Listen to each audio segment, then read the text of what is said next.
Figure it out. Hello, this is Adam Koralik with Figured Out Productions. The following video is a video of some kind, and I hope you enjoy it. Hey guys, it's Adam here, and today we're going to be talking about this. This is, of course, the NES, probably history's most loved and hated console of all time. What I mean by that is, of course, nobody really hates the NES. Well, maybe some of you do, but it's a console that everyone has a love-hate relationship for. Everybody loves it because of the games and the nostalgia and all that stuff that came with it, and then everyone hates it because, frankly, it's one of history's most unreliable game consoles. And of course, in the modern age, it has terrible video quality. So what I mean by unreliable, of course, is, you go to play it, and we all remember, oh, you gotta put the cartridge in a bunch of times, and you gotta like clean it, and you gotta blow in the cartridge. Never blow in the cartridge, it's a terrible idea. And it really frustrated everybody, because of course all the games on it and stuff people really wanted to play. So people for years have been looking for solutions for both of those two particular problems. How do I make it more reliable, and how do I get it to look better on my TV, especially now in 2017, at least at the time I make this video. And so there's a ton of solutions out there, or at least solutions, there's different options, let's put it that way. And in this video, I'm not giving you like, this right here is the best way, you're doing it wrong if you do anything else. That's not what I'm saying. In this video, I'm simply going to show you what I did, but at the same time also present you with some other options in case that's more your thing. So first let's analyze the problem with the reliability. Now8basically, as I'm sure a lot of you know, when you put an NES game into the console, you put it in, you have to like slide it down. It's a weird zero force insertion front load method that Nintendo went with. They did it because when they brought the Famicom, aka the NES, the exact same machine, when they brought it over to North America, they redesigned it completely and they wanted it to look more like a VCR because VCRs were very popular at the time. And they thought that would just kind of catch on. And they were right, it did. The consequence of it though was of course that it just wasn't a reliable design. What happened is you put the cartridge in, you have to push it down, and it would actually make the pins inside bend over time. And as they bend, they can't really read the games too well anymore. That's why we all had those weird methods about putting another cartridge on top or blowing in it and all that other shit that you're really not supposed to do. So, solutions. I've done videos on a bunch of these, so you feel free to check them out if you want greater details, but there's a few different options. First is things like cutting the 10 NES chip. The long and short of that basically is there's a chip in here that's called the 10 NES chip. The Famicom used 60 pins in its games. The NES used 72. However, those extra 12 never actually got used for anything, so they're really unnecessary. With the 10 NES chip enabled, those 12 pins can make a game not work. If those 12 pins are dirty or whatever and the console can't read it, then the rest of the game won't work either. If you disable the 10 NES chip, it doesn't care about those 12 pins, so even if they're dirty, as long as the others are clean, you should be fine. It doesn't fix the problem, it just improves the odds that the games will actually work. So that's an option. Again, did a video on it, feel free to look it up. You can also clean the contacts inside the 72-pin connector. That can be very helpful, because dirty stuff, always good to clean it. Always clean your consoles. That's why I do videos on cleaning consoles. It's important. But that's very temporary as well, because it doesn't solve the problem of bending the pins. So you could also fix the pins. You could try on, bending them up with like a paper clip and stuff. I wouldn't even try that shit. It's too painful and too hard and tedious. But again, also very temporary, because when you do that over time, it's just going to keep, like, it was straight when you got it. It's just, you put games in it and over time it got worse. Especially with long games like Legend of Zelda where you couldn't take it out. If you just keep the cartridge in there, it just keeps bending the pins more and more. So that's another reason, when you're done playing your NES, take your games out, don't keep them in there. But, so that's an option. Other people will just go to the next extreme length, being like, you know what, fuck it. The 72-pin connector in there, it's too gone, I'm going to disconnect it, put a new one in. So people do that. They just buy an exact replacement. Okay, that works. I did a video on it. Also doesn't really solve the problem long term for the exact same reason. It's just going to keep getting bent as you keep using it. So what do you really do? Well, what I ultimately did was I got something called the Blinking Light Win. Now I've installed that in this console already, did a video on it a few years ago. Basically it's a new 72-pin connector, but it's not the same design where you basically put it in a weird angle and push it down. Instead, with the new design, it's a straight load. It goes straight in, makes direct connection, and I've literally never had it not read a game. In fact, look at this. You know how when you put an NES game, you're supposed to push it down in there? You can't. They give you a whole new tray, a whole new dock, a whole new thing, and it just straight load. It works perfectly. I've never had problems with it. That was my solution. Alternatively, you could do things like get clone consoles. Ugh, no, that's not something I personally would ever do, but I'm sure you've seen them. Clone consoles that are out there, there's cheap NOAC ones, which basically means Nintendo on a chip. They're little junky consoles made by you know, all sorts of Tybo, and I don't even remember all the names of the companies that make these damn things because they don't tend to last that long. But there's all sorts of junk ones where basically it's called Nintendo on a chip design, where they take all the components of an NES and they literally put it all into a single chip.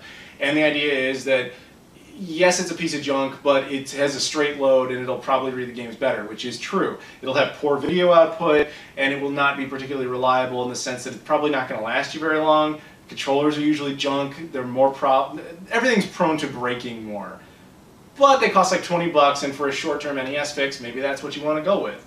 I wouldn't recommend it. Then there's your more high-end clone consoles, things like the Retron 5, which I still would never recommend to anybody. It's a little bit better built. It has additional features like allowing you to play other console games and all that stuff. But at the same time, you know, it's not really running any sort of NES hardware. It's actually using stolen emulators in order to play its games, which in theory solves your video quality problem by using HDMI output.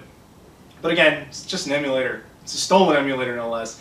Not something I ever would recommend. I want to use authentic hardware, or at least as authentic as you can get. Because if you're going to go that route, you might as well just use emulators straight up. You could use, you know, a PC and run your NES emulators. Or if you want to stick with a console, you can use, you know, an OG Xbox that's modded and has an NES emulator, or a Wii that's modded and has an NES emulator. These are all options to you. These are not the ones I went with. As I mentioned, I wanted stock hardware, but I wanted to tinker with it so that it was more reliable and had better video quality. So, as mentioned, replaced the 72-pin connector with the blinking light win, never looked back, never had an issue since. But it did not solve the video quality problem. So what to do? When it comes to video quality, the NES stock gave you two choices: RF, which is unusable, and composite, which is horrific, but at least better than RF. So, I thought that's not good enough. I want to use RGB. How do I go about doing that? So I looked into it, and when it comes to RGB, you have to understand, if you're not super familiar with all this type of stuff, a lot of consoles, particularly ones pre-Dreamcast, have a mode in them called RGB. Now RGB just stands for red, green, blue. The easiest way to describe it is, if you're playing an old console, the console, when it has a game in it, will essentially think in RGB. It's essentially the way the console imagines that the game is being played.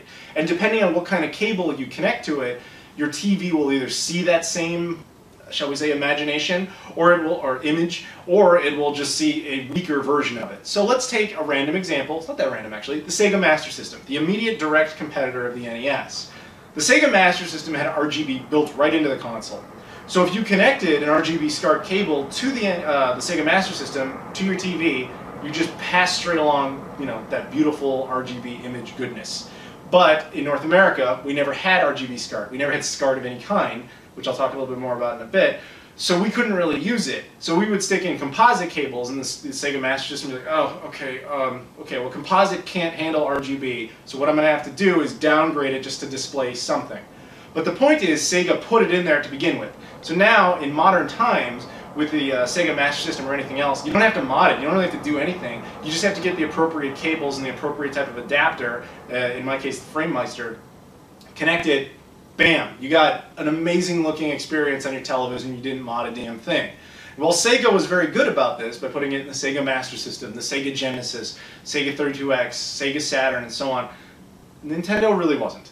Nintendo did not put it in the NES, obviously. They didn't put it in the SNES Junior, they did not put it in the N64, and they did not put it in the North American or Japanese GameCubes. Like, they really did not want it in there, for whatever. They put it in the European GameCube, though. The only one they really put in there was the North American, well, the regular version of the Super Nintendo, but they took it out of the Juniors, which is too bad. So, in a lot of cases, I've shown videos on here's how to get it out of one console, here's how to get it out of another. So in this case, what I'm showing you is an Rgb modded NES. So, this project goes back a little ways. Basically what happened here, 2 years ago, I took this to Austria, and I was hanging out with a buddy of mine named Ronald, and his whole job is that he mods consoles, repairs consoles, all that stuff. I'll put his email address in the description. You feel free to contact him if there's any sort of console modification job you want done. He's probably your guy. Talk to him. But anyway, I went out to Austria with this NES, and I was like, yeah, I want to mod it for RGB. And he's like, I got you, dude. So he ordered like some extra parts, because the NES is not easy to mod. You need extra parts that have to be installed in this thing.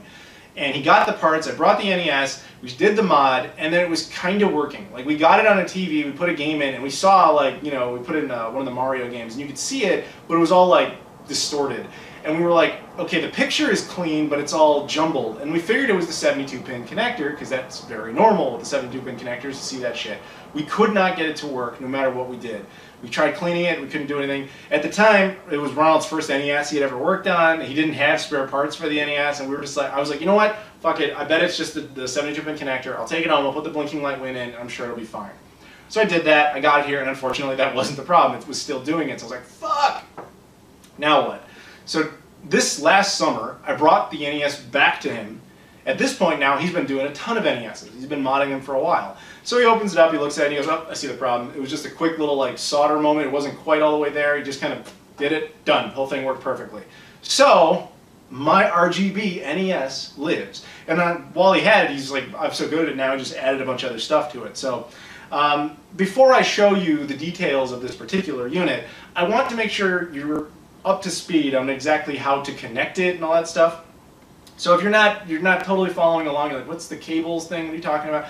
So when it comes to a lot of our retro consoles, you could connect them to your TV in any number of ways. You can go through RF, which is the worst. You can go through composite, which is better but still terrible.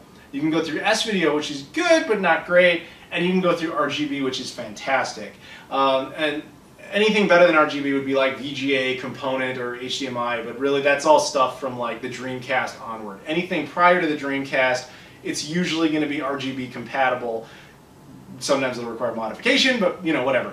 Now in Europe, this wasn't really that much of a problem because they had a video format called SCART. Now, if you're in North America, this cable may be a complete mystery to you. You may never have seen it before because we never had it. Our TVs never had this cable. We've never had it over here, ever. So in order to use it, you have to take extra steps. The thing about this cable is it was designed to be all-purpose, kind of like an HDMI cable. All those pins in there, there's 21 pins inside of a SCART cable, and each one of them does different things. SCART allows a composite signal to just be passed through. If that's what the cable detects, it just passes composite through. If it detects S-Video, it just passes that through. If it detects RGB, it passes that through. So in North America, though, we separated them. We decided, okay, composite will be its own thing, S-Video will be its own thing, but we never made anything equivalent to RGB. So you see the problem. In order to use the RGB modes, you have to have the European Rgb Scart cable. But how do you use that cable in North America? We don't have the ports on our TV. That's where we come in with a third-player device, or third-player device, whatever. Something like the FrameMeister. That's what I use. The FrameMeister is like the Ferrari of those type of devices. There are alternatives. There's the cheaper SCART to HDMI box. There's also things like the OSSC, but personally, I use the FrameMeister. And I'm going to show you footage of it towards the end of this video, but it looks fantastic. I can tell you that right here and now. So yeah, once it's all connected and everything, it looks great. But the console itself, let's take a look at it here. On the back, you'll see that Ronald has added a few extra ports. Now here is the Rgb Scart Port. The problem I have with this port is that this port on this end is kind of unique. I thought it was more like a Sega Genesis type of port and that I could just use a Sega Genesis type of cable. Unfortunately, that's not the case. The mod chip, or not the mod chip, but the board that it came with the cable, and it was very specific to this. So I have to take good care of that cable, which I don't like. Over here we have a 3.5mm audio jack for enhanced sound. Then on this end, Ronald added these two when I brought it back this summer. This is an S-Video port. He said basically in case anything ever goes wrong with that, well, you would have to either track down another Rgb SCART cable. You could alternatively use S-Video, which wouldn't be as good, but it's still better than composite, so he just kind of put that on there. And then there's this switch. The switch has 3 different modes. Currently it's set to vivid mode. If I switch it to the other direction, it's standard RGB mode. And if I set it to the middle, then it just disables the RGB entirely, which you would only do if you for some reason wanted to connect through the composite cables or the RF port on the back. But aside from that, you would never really know it's not stock. You know, you look at it, it looks fine. You have those additional things on the back, yes. And of course, in my case, you open it up and you have the blinking light win, so this thing doesn't come down. But basically, where I'm at with this thing is I have a reliable NES with really good video quality output. However, I will acknowledge the elephant in the room. There are HDMI boards that now exist for the NES, and yes, those would be better than the RGB board. I do not dispute that. In fact, I would like to have that, but as I mentioned, I commissioned this project, at least at its basis, over 2 years ago, and at the time the HDMI thing wasn't even an option. But nevertheless, I think it's very neat, and I want to show it to you guys in action. Okay, we're rolling here. In the upper left corner of the video, you'll see what kind of video we're connected at. That was composite. Now we're at S video, and then you're going to see RGB here in about a second. There you go. So you'll see a little bit more of that. But basically, it should be painfully obvious like how good RGB is compared to the others. Dropping back down to composite. Look at that crap. Don't forget, composite is what you were always using. That was the standard, and once it's modded, you have access to both S-Video here and RGB. This is kind of unique S-Video because it's basically just the RGB being downgraded to S-Video. It's not really true S-Video, but it does obviously work. So I just kind of included it just for the hell of it. But really the one you got to compare is the composite and the RGB, which you'll get a direct sense of in a second. But yeah, so I picked Contra, of course, just something that people are very familiar with. But RGB down to composite, just look at that, and back up to RGB. Why would you not do this? But yeah, from here on out, I decided I would just show you a couple of random examples of other NES games. This one, for example, New Ghostbusters 2, is a game that only came out in Europe. It's made by HAL Laboratories, actually, you know, the guys who would ultimately go on to make Smash Brothers. Not to be confused with the regular Ghostbusters 2, which is terrible. This game's actually pretty good. Yeah, I picked this up a while ago. Pretty cool game, actually. But yeah, I just wanted to show you some games that have a lot of color and just kind of pop, and I thought that that would just kind of give you a really good sense of it. However, I decided I would only be running it through RGB at this point onward. And I swear to you guys, this is all just direct capture from the NES. You know, well, not directly. It's going from the NES to the FrameMeister to the capture device. So keep that in mind, but keep in mind also that the FrameMeister was cleaning up composite, so composite actually usually looks a lot worse than it looks in my video, which really should tell you something. And you're probably asking yourself, alright, well that's cool, you know, you picked Ghostbusters 2, New Ghostbusters 2, and obviously this is a Mega Man game, but where's the Zelda? Where's Metroid? Where's Mario? Why aren't you showing us those? Yeah, I would love to show you some of the more obvious titles like that, but I can't because Nintendo, believe it or not, still in 2017 is going after YouTube channels unless you're in their friendly program, which I am not. So unless you're in that, you can't really show their games very often, and so I'm really not willing to risk it for, honestly, something that really shouldn't matter. It's like 30-year-old hardware and 30-year-old games. It really shouldn't matter, but it does to them, so it is what it is. But yeah, look at that. I think the colors really pop on that. It looks really, really good, like way better than you would expect the NES to look. And I want to explain something else that sometimes a lot of people get confused here, because inevitably I'm going to say, oh, this is the Tengen version of Tetris, by the way. Don't be that guy who inevitably comes into the comments section saying things, you know what, I don't care about the graphics. I only care about the games. I hate how you care so much about the graphics. Well, first of all, we're not talking about the graphics. We're talking about picture clarity. Resolution, graphics, picture clarity, three completely different things. Don't be that guy. Don't be that person who comes in angry about something because you literally don't know enough about the subject. Don't be that dude. Picture clarity is awesome. Make sure you improve it. It really wakes the games up and makes them look amazing. I don't know why anyone would have a fight with that, but you know, some people do. What can I tell you? You learn a lot of weird stuff running a YouTube channel about what people get pissed off about. Including, I'm sure there's somebody out there right now who would blame me for the bad gameplay of Castlevania, but this isn't me playing, this is the intro demo. Although, this must be like an old joke or something, because whoever played this was actually legitimately terrible at playing it. I mean, I'm terrible at a lot of video games, but I wouldn't have recorded it and put it into the actual game. Instead, I recorded it and put it into the video about the game. This is actually me playing Ninja Turtles. This was one of my favorite games on the NES, even though I know it's not a very good game. It's just because I had such a huge nostalgia, like, you know, boner for this one, to be honest with you. Because when I was a kid, I didn't own an NES. My cousin did, and this is one of the games he had, and, you know, I love Ninja Turtles as a franchise, so whenever I would go over, I was like, oh, I want to play Ninja Turtles. It didn't really matter how bad the game actually was. So this first level in particular, like, I have a lot of memories of playing this, so it's really kind of, you know, I wanted to include it for my own reasons, but also because, you know, it's got a decent enough color palette, and it looks pretty cool, and it's a game a lot of people, of course, recognize, especially since I can't use any of the actual Nintendo-based titles, but, you know, whatever. So yeah, just kind of cool to include it, but, guys, if you're interested in something like this, an RGB NES, specifically the one I did, you can contact Ronald. I'll put his information in the description of the video. You can have him work on this, or have him work on anything you want to mod or repair or whatever. Like, that's kind of what he does. So give him a shout, see if you guys can come to some sort of agreement. But anyway, thank you guys for watching. Hope you learned something, and I'll see you all later.